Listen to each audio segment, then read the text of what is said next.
internets and interwebs. I am Scott. I'm not a Pokemon. Stop throwing your balls at me, car. And with me, as always, is Robert. I didn't know that Frogger could be played in real life until I tried to cross the street in Chicago. That makes a lot of sense. 5, 4, 3, 2, 1.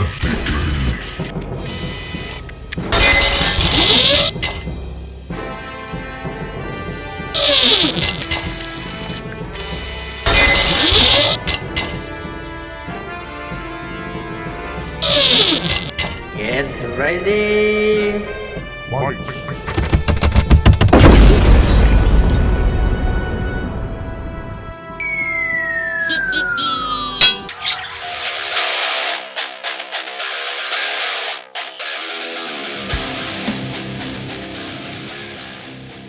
And we, of course, are two guys who watch movies. And today, we are talking about movies. We're two guys who talk about movies. Ben, don't worry, because we're unscripted and mostly harmless. Mm-hmm. Yeah, you had to throw that in there, didn't I you? did. You know, the name. And today, of course, we're talking about one of my favorite movies of all time, Scott Pilgrim versus the World. And I don't just love it because the main character shares my name. Although I could. Thank God that's the only thing he shares with you. If you haven't guessed, Robert is not a fan of this movie. I can honestly say this, and people, I promise not to be too negative. I'm going to try to keep a clear and just state the facts as I see them. Mm-hmm. But I will say this. I would rather be locked in the trunk of a 1986 Buick Skylark trying to shave the butthole of a bobcat with a wooden spoon than watch this film again. Wow, it's amazing that you said that, because I feel the exact same way about Howard the Duck. Which is God, I hated that fair. film. So yeah, if you haven't guessed, this was Robert's payback for making me watch Howard the Duck. In fact, I think we mentioned that last episode, but I'm not 100% sure on that. Either. I can't remember. I don't actually pay attention to what we film. So today... we are going to be talking about Scott Pilgrim, which, of course, it's been, I think, 10 years now since the film came out. So, spoilers for those of you who have not seen the film. If you are interested in seeing the film, please do so before watching the rest of this, because we will be talking about several things that will give away plot points, at least some things. Yeah. Robert, of course, will... politely tell you not to watch it. Nothing. But if you are interested, I do recommend looking at, especially for those who are into graphic novels, video games, and really horrible characters. Then I would say, yeah, go ahead and take a look. I think it's rather interesting. In the words of the great prophet Meatloaf, 2 out of 3 ain't bad. There you go. So, without further ado, Scott Pilgrim versus the World.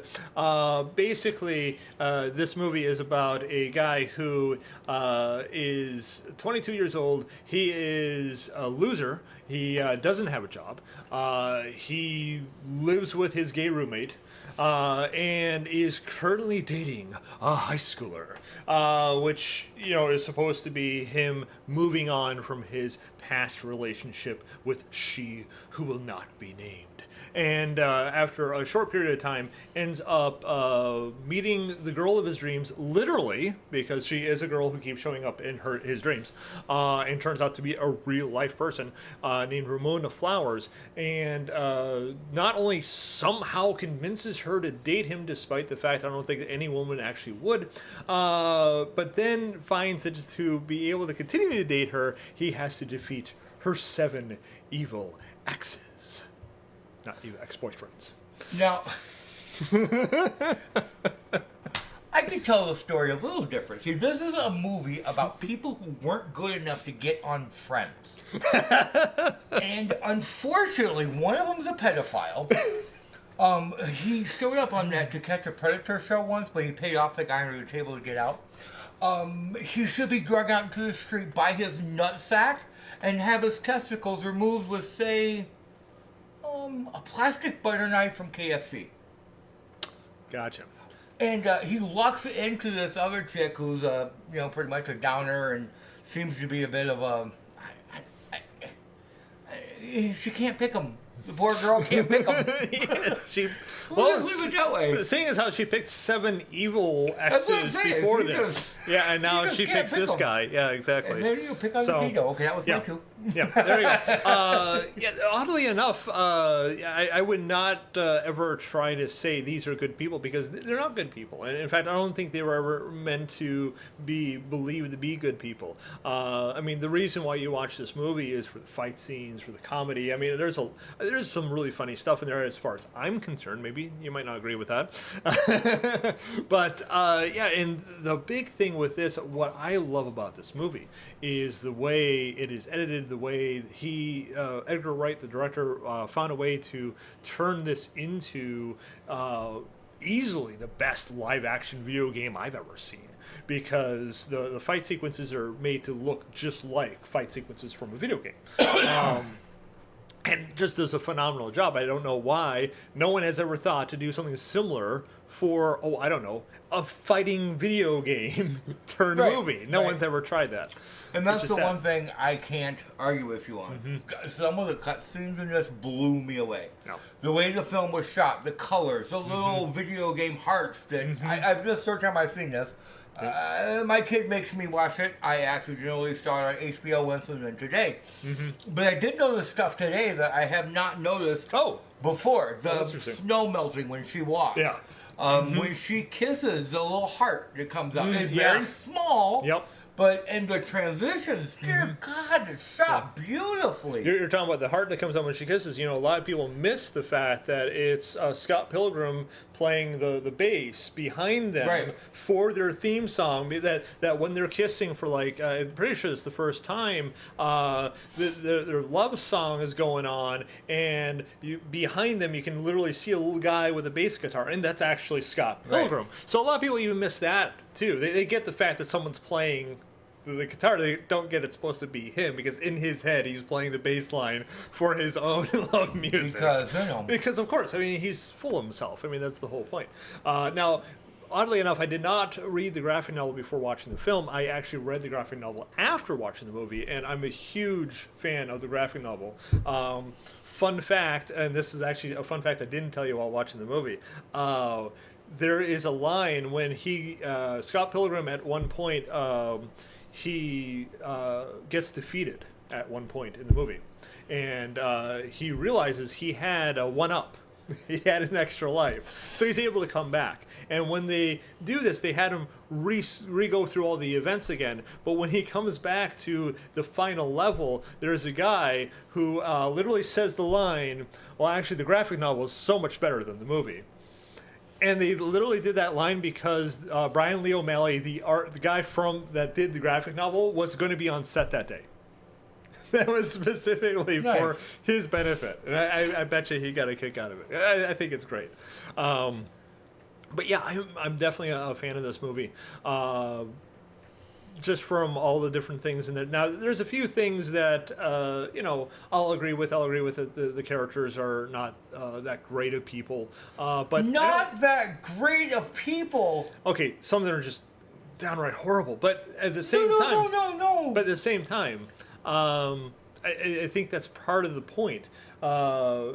Scott Pilgrim, I mean, is a horrible person because one, he's dating a 17-year-old when he's 22, which I do not condone at all whatsoever. Even for liking this movie, I would never condone such a thing.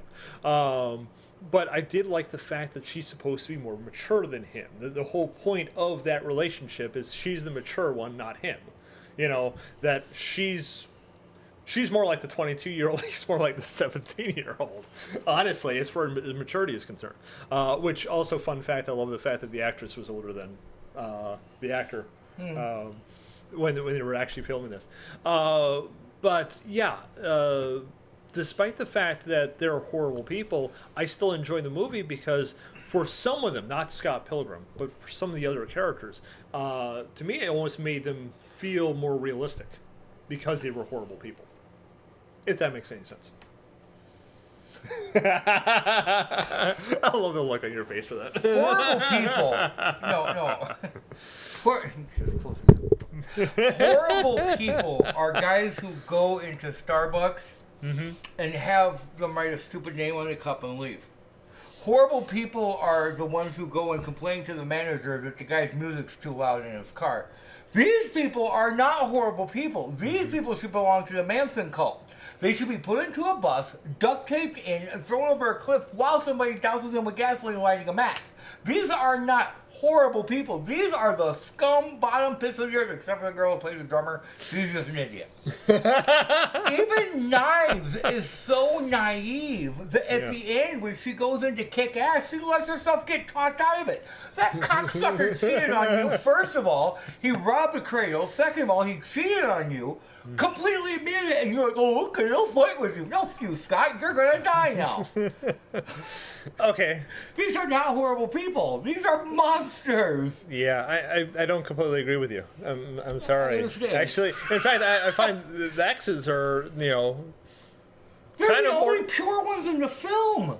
by They're assholes, and they know it. yeah. That's Gideon's true. the only guy I can look at and go, okay, at least I understand you. You're the devil. You're coming at me clean. You're Yeah. not talking like an idiot. None of the X's talk like freaking idiots. I want to say other things. Well, except for Roxy, she doesn't sound very smart. No, but she doesn't have that 20-something college cadence in her voice. Oh, true. So, and That is you know true. she's evil. Yeah. I'm Well, they supposed all to, are. I'm supposed to root for Scott. Yeah, I can see where you're coming from. But anyway. regardless, I enjoyed the film nonetheless. And despite the fact, maybe I'm just a horrible person. No, You know. that's the thing. You're a better person than me.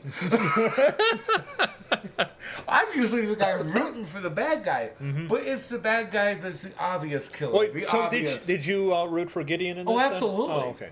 I was just curious. Until he found out with the brain chip, and then I wasn't okay with him no more. Okay, good. I'm I'm not glad okay to hear with that, that. I'm glad to know you do have your limits. But just the fact that he's big and powerful and he gets the girl, I had no issue with that. She went Right. with him of her own will, as far as I knew, until he did. Until the you brain. find out, no, it's actually not of her wow, own will. Yeah. You are beyond Yeah. the devil. And Because whatever once you do. again, spoiler, it was that he actually has a chip embedded in the back of her head, and that's the reason why she actually ends up leaving Scott. The funny thing is that I see no reason for her not to leave Scott.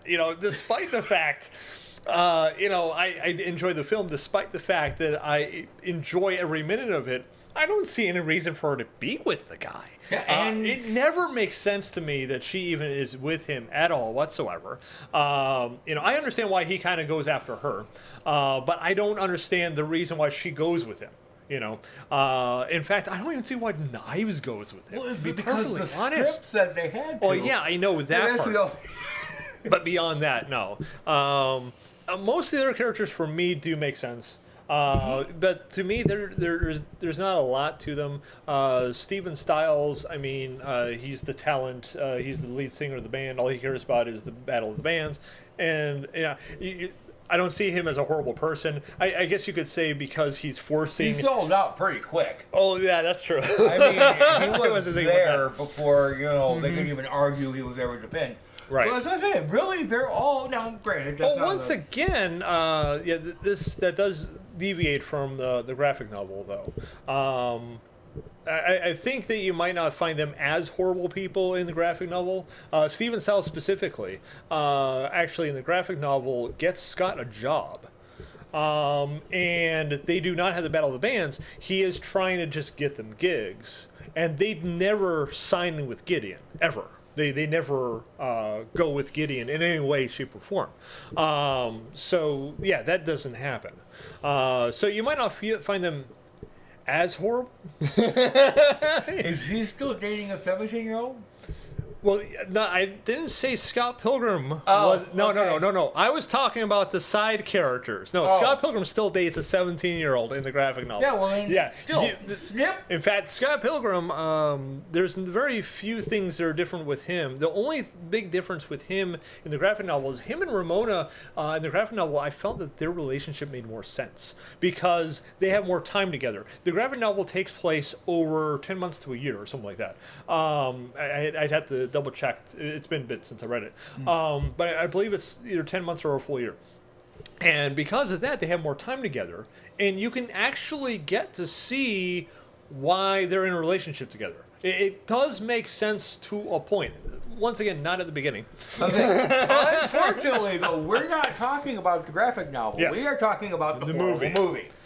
The wonderful, awesome movie that even you had to begrudgingly admit was well made, even The if way you it didn't care was the shot. Yes. I didn't say well made. It was Yeah. made horribly. But it was well shot. So, yeah, I mean, The cinematography was enjoyable. The Yeah. rest of it, I wouldn't waste peeing to put it out if it was on fire. wow, that's terrible, man. Yes. That's absolutely I'm terrible. just being honest. However, with that said, and I want to clarify this before Yeah. we end. That doesn't mean don't go watch this movie.